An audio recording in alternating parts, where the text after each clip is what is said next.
မဖော်မင်ဆိုတဲ့ဆေးကိုတောက်ခြင်းဖြင့်တချို့သောကင်ဆာတွေဖြစ်တဲ့ဥမာကြီးကင်ဆာ၊ဆီးကျိတ်ကင်ဆာ၊လူကီးမီးယားလို့ခေါ်တဲ့သွေးကင်ဆာ၊အရိုးကင်ဆာ၊ရင်သားကင်ဆာနဲ့အန်ဒိုမီထရီရဲ့ကင်ဆာစတဲ့ကင်ဆာတွေကိုဖြစ်ပွားမှုနှုန်းကိုပါလျော့ပါစေတတ်ခြင်းမင်္ဂလာပါခင်ဗျာ Health for Channel ကနေပြန်လည်ကြိုဆိုလိုက်ပါတယ်ဒေါက်တာကျော်ကိုလင်းပါဒီနေ့ကျွန်တော် share လုပ်ပေးခြင်းတဲ့အကြောင်းအရာလေးကိုမပြောပြခင်မှာအရင်ဆုံးကျွန်တော်ရဲ့ YouTube channel လေးကို subscribe လုပ်ရသေးဘူးဆိုရင်တော့ subscribe လုပ်ထားပေးဖို့နဲ့နောက်ထပ် video သစ်တွေတင်တိုင်းသိဖို့အတွက်ကိုဘေးမှာရှိတဲ့ notification လောင်းလေးကိုနှိပ်ထားပေးဖို့လည်းမမေ့ပါနဲ့ဦးခင်ဗျာ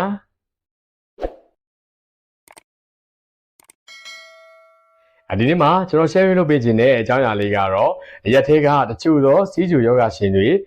ဒီဆေးကိုတောက်ရင်ကြောက်ကပ်ပျက်စီးစေတယ်ဆိုပြီးတော့တောက်ရမှာကြောက်နေကြတယ်မဖော်မင်လို့ခေါ်တဲ့ဒီသွေးရင်းတခြားတဲ့ထိန်းကြီးစေတဲ့ဆေးလေးကိုတောက်သုံးခြင်းဖြင့်ဘယ်လိုမျိုးအကျိုးကျေးဇူးတွေရနိုင်မလဲဆိုတာရဲ့ဆေးရဲ့တချို့သောဗီဒီယိုဆိုးလေးတွေကို share လုပ်ပေးတော့မှာပဲဖြစ်ပါတယ်ခင်ဗျာမဖော်မင်ဆိုတဲ့ဆေးရဆိုရင်ဘိုင်ဘွာနိုင်အုပ်စုဝင်အမျိုးအစားနဲ့စီးကျူယောဂရှင်တွေမှာဒီသွေးရင်းတခြားတဲ့ကိုထိန်းကြီးစေရန်အတွက်အသုံးပြုတဲ့ဆေးတစ်မျိုးပဲဖြစ်ပါတယ်ခင်ဗျာမဖော်မင်ဆိုတဲ့ဆေးကိုတောက်ခြင်းဖြင့်သွေးရင်းတခြားတဲ့ကိုထိန်းကြီးပေးခြင်းနှလုံးနဲ့သွေးကြောဆိုင်ရာပြဿနာတွေကိုလျော့ပါစေတာဖြစ်တဲ့အတွက်ကြောင့်နှလုံးယောဂနဲ့ဒီဖြတ်ခြင်းကိုလျော့ပါစေခြင်းကိုယ်လေးချိန်မတက်စေခြင်းတချို့သောသူတွေမှာဆိုရင်ကိုယ်လေးချိန်ကိုပါလျော့ကျစေနိုင်ခြင်းနေရာဒေသမျိုးဈေးဆိုင်တိုင်းမှာအလွယ်တကူနဲ့ဝယ်ယူရရှိနိုင်တဲ့အပြင်မှာဒီဈေးနှုန်းတက်တာခြင်းအခြားသောစီးကျူယောဂကုသဆေးတွေနဲ့တွဲပြီးတော့မတောက်ရဘဲနဲ့မဖော်မင်တစ်မျိုးတည်းသာတောက်နေရတဲ့သူတွေမှာဆိုရင်စီးကျူကိုပုံမှန်ရှိတဲ့ပမာဏထက်ပိုပြီးတော့စီးကျူကျသွားတာမျိုးကိုလည်းမဖြစ်စေတတ်ခြင်းတချို့သောကင်ဆာတွေဖြစ်တဲ့ဥမာကြီးကင်ဆာ၊ဆီးကျိတ်ကင်ဆာ၊လူကီးမီးယားလို့ခေါ်တဲ့သွေးကင်ဆာ၊အရိုးကင်ဆာ၊ရင်သားကင်ဆာနဲ့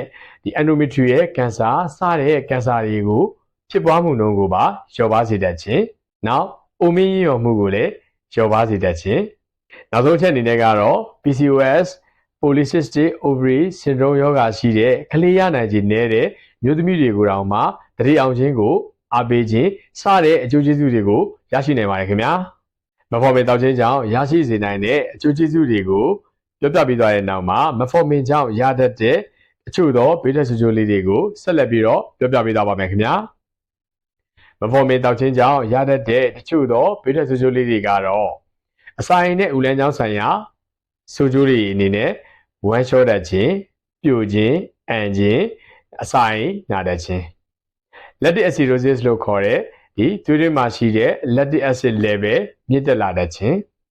သွေးရင်းဗီတာမင် B တွေရောင်နေတာတဲ့ခြင်းကြောင့်သွေးအားနည်းခြင်းနဲ့အာရုံကြောပျက်စီးတတ်ခြင်းအယ်ဇိုင်းမာယောဂဖြစ်ပွားမှုနှုန်းကိုတက်စေခြင်းမဖော်မင်ကြောင့်ကြောက်ကက်ကိုဆွေးရွားစွာပျက်စီးစေတာမဟုတ်ပေမဲ့တချို့သောပြင်းထန်ကြောက်ကက်ယောဂခံစားနေရတဲ့သူတွေမှာဆိုရင်တော့မဖော်မင်ကိုမသုံးသင့်ပါဘူးခင်ဗျာ